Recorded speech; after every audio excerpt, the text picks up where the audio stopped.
అప్పులు తెచ్చి సగం జీతభత్యాలకు మరికొంత కైంకర్యం చేసి కొంత దుబారా చేస్తే మిగతావి సంక్షేమానికి పెడుతున్నారు.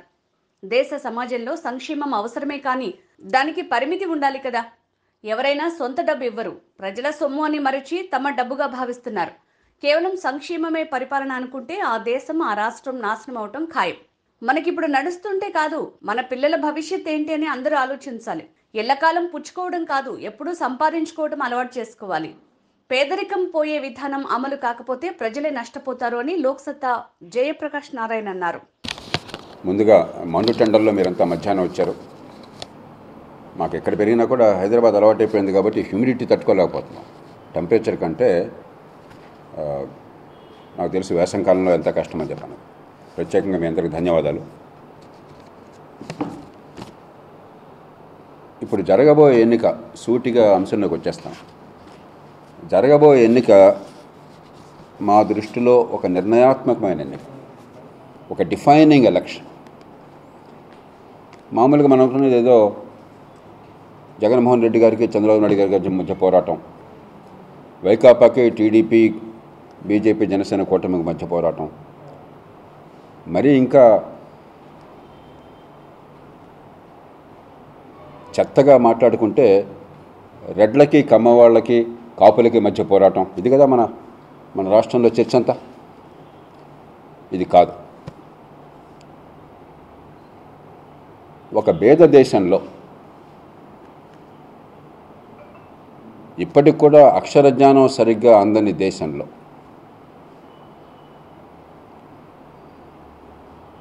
ఒక జాతి దీర్ఘకాల ప్రయోజనాలని కాపాడాలి అంటే, మన పిల్లలకి మంచి భవిష్యత్తుని ఇవ్వాలి అంటే కేవలం సంక్షేమం సరిపోతుందని ఒక పార్టీ మన దగ్గర నుంచే పన్ను డబ్బులు వసూలు చేసి ఆ పైన అప్పులు తెచ్చి సగం డబ్బు జీతభత్యాలకి ఇతరత్ర ఖర్చు పెట్టి మరికొంత డబ్బు దుబారా ఖర్చులకి తగలేసి మరికొంత శుభ్రంగా కైంకర్యం చేసి ఎలక్షన్లో ఖర్చు పెడుతున్నాం కదా బోళ్ళంతా. ఆ మిగిలింది చాలా సమర్థంగా పంపిణీ చేస్తే అదే పరిపాలన, ఇంకంతకంటే పరిపాలన లేదు. ఇదే పరిపాలన అన్న తీరుకి ఈ సంక్షేమాన్ని అభివృద్ధిని సమతూకం పాటించాలా వద్దా? సంక్షేమం అవసరం. పేద సమాజంలో సంక్షేమం ఖచ్చితంగా అవసరం. సంక్షేమం ఎవరి సొంత డబ్బుతో ఎవరు ఇవ్వట్లా. ఈ ప్రజలు ఎవరికి కృతజ్ఞతగా ఉండాల్సిన అవసరం లేదు. ఇది ప్రజల డబ్బు. ఏ పార్టీ సంక్షేమ పథకాలు అమలు చేసినా కూడా ఏదో వాళ్ళు సొంతంగా ఇచ్చినట్టుగా ఫీల్ అయిపోతున్నారు. వాళ్ళకి మనం రుణపడాలనుకుంటున్నారు. ఎవరికి రుణపడి ఉండక్కర్లా. ఎవరన్నా రుణపడి ఉండాల్సిన అవసరం వస్తే ఈ ప్రజలకి ఎన్నికైన వాళ్ళు రుణపడి ఉండాలి, కానీ ఎన్నికైన వాళ్ళకి ప్రజలు రుణపడి ఉండరు. మన పన్నుల డబ్బులు మన ఓటు. సంక్షేమం అవసరం, కానీ సంక్షేమమే పరిపాలన అనుకుంటే ఆ దేశము ఆ రాష్ట్రము భవిష్యత్తు అధోగతే.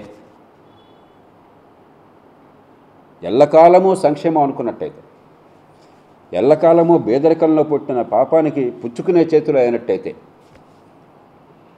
ఈ రాష్ట్రంలో అన్ని వర్గాల ప్రజల్ని నేను మనసుప్పు కోరుతున్నాను. ఒక్కసారి కళ్ళు మూసుకు ఆలోచించండి. 25 ఏళ్ల పాటు ఈ సంక్షేమం సమర్థంగా అమలైనా సరే, మన ఇంటికి నెల నెల డబ్బులు వచ్చినా, ఉచితంగా బియ్యం వచ్చినా, ఉచితంగా మరొకటి వచ్చినా కూడా 25 ఏళ్ల తర్వాత మా పిల్లల భవిష్యత్తు అద్భుతంగా ఉంటుంది. వాళ్ళ కాళ్ళ మీద నిలబడగలరు, తలెత్తుకు తిరగగలరు, సొంతంగా ఆదాయం సంపాదించుకోగలరు అనే పరిస్థితి ఉంటే సంతోషం.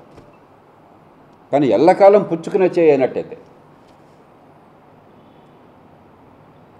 నిరంతరం పేదరికం కొనసాగుతుంటే మలం పూస్తున్నాం. ఆ పేదరికం నొప్పి తగ్గడం కోసం, పేదరికం పోయే ఏర్పాటు జరగడంలా ఖచ్చితంగా ఆ జాతికత చాలా ప్రమాదకరం. కాబట్టి ఈవేళ ఆంధ్రప్రదేశ్లో జరిగే పోరాటం సంక్షేమమే పరిపాలన, సంక్షేమమే రాజకీయము.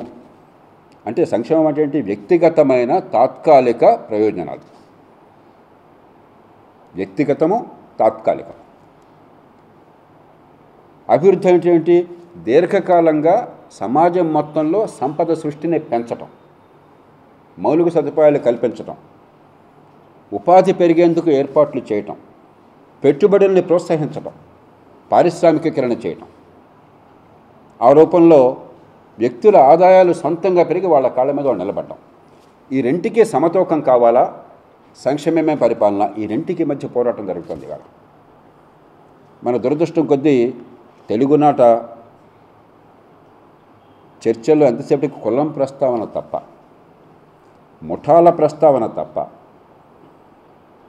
పార్టీలని కూడా ఒక ముఠాలుగా మార్చేసి ఆ పార్టీల ప్రస్తావన తప్ప ప్రజల భవిష్యత్తు ప్రస్తావన పూర్తిగా కరువైపోయింది. నాకు చాలా బాధ అనిపిస్తుంది. నేను పెరిగింది ఈ ప్రాంతంలో, మారుమూల గ్రామంలో, తెలుగు మీడియంలో చదువుకున్నాను, పంచాయతీ సమితి స్కూల్లో, జిల్లా పరిషత్ స్కూల్లో. ఈ ప్రాంతంలో ఆనాడు మేమంతా పెరిగినాడు, మాకంటే సీనియర్లు డాక్టర్ పట్టాభిరామ గారు అంటూ పెరిగినాడు. ఎవరు మాకు ఆదర్శంగా కనిపించారు? ఒక గోపురాజు రామచంద్రరావు గారు, గోరా గారు. కులాన్ని వ్యతిరేకించి కుల నిర్మూలన కోసం, హేతుబద్ధమైన ఆలోచన కోసం జీవితాన్ని అంకితం చేసి ఉద్యమాన్ని నిర్మించేవాడు. వజీర్ గారు వారి కుటుంబానికి చెందిన మనిషి. ఒక తిరుపతినేని రామస్వామి గారు సామాజిక న్యాయం కావాలి, కులానికి అతీతంగా మూఢనమ్మకాలు పోవాలి, హేతుబద్ధవాదం పెరగాలని జీవితాన్ని అంకితం చేసినవాడు. ఒక కట్టమంచి రామలింగారెడ్డి గారు హేతుబద్ధమైన ఆలోచన, సామాజిక న్యాయం, దానికోసం కులరహితంగా కావాలని చెప్పని పోరాడినవారు. ఆంధ్ర యూనివర్సిటీ పితామహ. ఆ యూనివర్సిటీ మీలో చాలామంది తెలియకపోవచ్చు, దాని వ్యవస్థాపకుడు. ఒక తాపీ ధర్మారావు గారు కులానికి మతానికి అతీతంగా మూఢనమ్మకాలను చీల్చండాడినవాడు, కులాన్ని నిర్దించడం కోసం పోరాడినవాడు. ఒక గిడుగు రామూర్తి పంతులు గారు మన చరిత్రని, సంస్కృతిని, సాహిత్యాన్ని మన దగ్గరికి తీసుకొచ్చినవాడు, సామాన్య దగ్గరికి తీసుకొచ్చినవాడు. ఇలాంటి మహామహులు వాళ్ళు పుట్టిన నేపథ్యాన్ని త్యజించి సమాజం కోసం అద్భుతమైన కృషి చేసి స్ఫూర్తిగా ఆనాడు నిలిస్తే, ఈనాడు కులం తప్ప, అక్రమ సంపాదన తప్ప అర్హత లేనటువంటి మూర్ఖులు, అజ్ఞానులు, సమాజ వినాశకారులు వాళ్ళు ప్రభావితం చేస్తున్నారు సమాజాన్ని. ఏ కులమైనా, ఏ పార్టీ అయినా సరే, నాకు అనవసరం ఈ కులం, ఆ కులం, ఆ పార్టీ తేడాలు లేవు. వీళ్ళు అక్కడ ఉంటారు, వాళ్ళు ఇక్కడ ఉంటారు. నాకు తెలిసి వాళ్ళు నేను ఏం మాట్లాడినా కూడా వెంటనే కులం వస్తుంది, మతం వస్తుంది, ప్రాంతం వస్తుంది, మరొకటి వస్తుంది.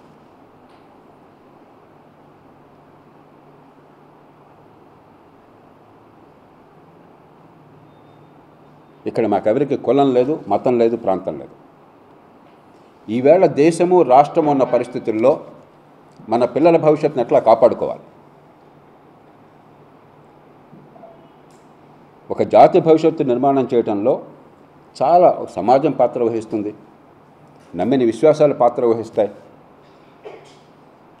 కానీ రాజకీయం కీలక పాత్ర వహిస్తుంది. ఎన్నికల్లో ప్రజలిచ్చే తీర్పు కీలక పాత్ర వహిస్తుంది. ఎలాంటి సంకేతాన్ని ఇస్తున్నారని చెప్పన్నారు. అందుకే ఇది ఒక కీలక సమయం. ఈ నేపథ్యంలో సంక్షేమం అవసరం, సంక్షేమంతో పాటు అభివృద్ధి అవసరం.